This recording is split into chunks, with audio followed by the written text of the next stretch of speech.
Life of Byron. All right, George Kapiniaris. Here we are.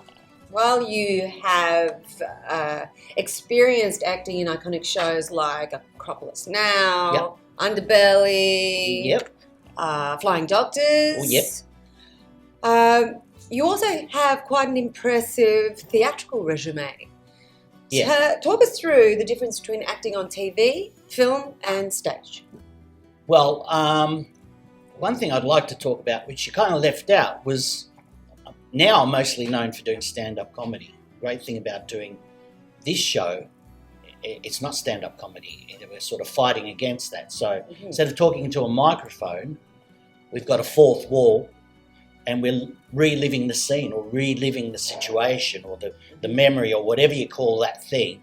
Yep. So we've kind of we're blocking out, even though there's monologues in our play, we're blocking out the audience. So that's a challenge in itself for me at the moment. Yeah. Film's great because film is an interesting process. It's hard work, and it's almost like putting together a jigsaw puzzle. And the reward is in the end when you get to see the film and go, "That was great," or "Should have done that," or whatever.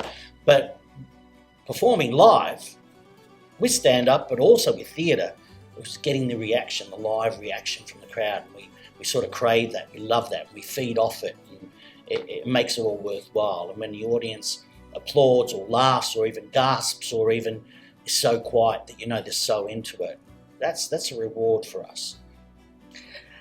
How do you identify with Byron as a character?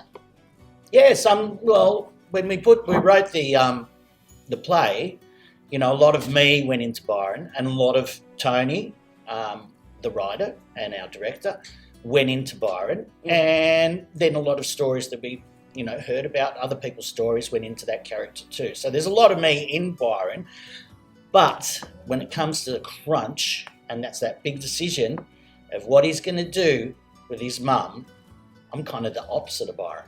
Right. I'm coming from the character Alex, the character you play, the sister. I'm coming from her point of view, where it's like, yeah, we've got to put mum in a home, which was me in my situation with my auntie. It was like, yeah, we got to put her in a home, not care for her. She needs to go into a home.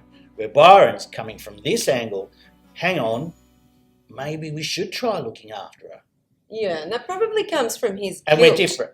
It comes from his guilt. He's never been responsible. Yeah. He's always gotten away with stuff, and it's crunch time, and he realises, you know, just for himself, that he's got to, you know, step up and look after his mum. Yeah. Do you believe what Byron is going through is specific to a Greek-Australian situation? You know, is it culturally specific, or do you believe his thoughts of self-doubt about an ageing elderly mother is kind of universal and it crosses cultural boundaries? Yeah, I think Byron's problem is everyone's problem, though.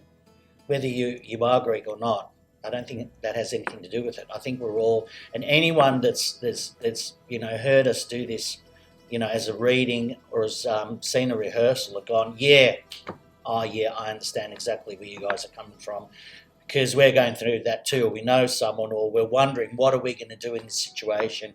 It's an ageing population we live in. And these stories are going to be common stories, you know, they're similar to ours.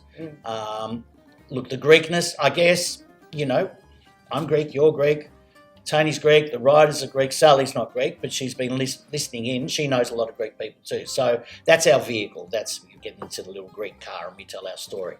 But I think this is a common, you know, situation that a lot of people are going through and are going to go through. And now our kids, you know, we're getting older too. What's going to happen to us?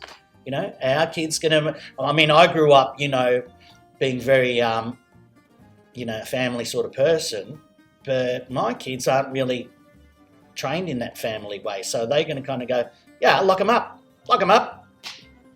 We got other things to do. Or they're going to go, no, we really have to look after mum and dad because they've looked after us. You know, the generation today is sort of the fast food, easy generation, getting things done, credit cards, getting things done easy, where we kind of, you know, had to work a little bit harder. Now, are they going to look after the next generation? And then, so it's a big question.